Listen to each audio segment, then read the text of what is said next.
In the mid-20th century, the medical community experimented with various substances for their anesthetic properties.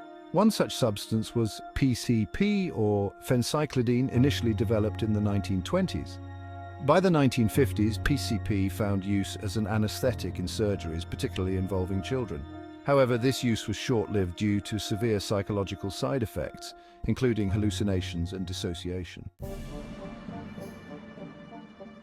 The brief period when PCP was used as an anesthetic might seem like a small footnote in medical history, yet its impact on the cultural and artistic landscape of the time is a subject of subtle intrigue. The altered states of consciousness induced by PCP, even if not consciously remembered, could influence individuals' subconscious minds. These experiences potentially shaped creativity, emotional responses, and artistic expression in ways that are not immediately apparent. The 1950s and early 1960s were marked by significant cultural shifts and experimentation. This era saw a burgeoning interest in exploring new frontiers in art, music, and thought. It's plausible that substances like PCP contributed, albeit indirectly, to these developments. As society grappled with the psychological impacts of such anesthetics, there was a growing awareness of mental health and the need for safer alternatives.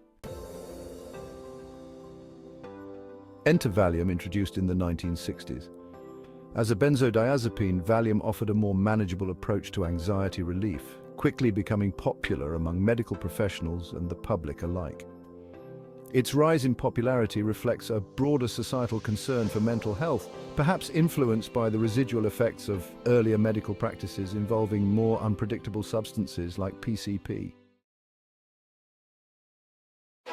As President Biden speaks today about the legacy of the civil rights movement, it's worth considering the broader historical context of the 1960s.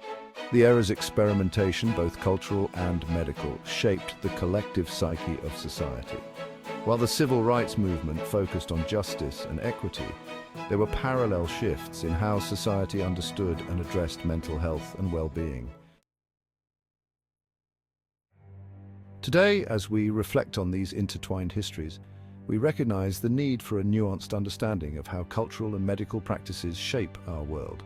The use of substances like PCP and later ketamine, a derivative used during the Vietnam War for its anesthetic properties, illustrates the ongoing evolution of medical practices and their cultural ramifications. As we continue to learn and grow, it's crucial to approach these topics with openness and a genuine desire for understanding. By exploring these historical practices, we can better navigate our current challenges and work towards a more informed and compassionate society. This video was brought to you by your organization channel name.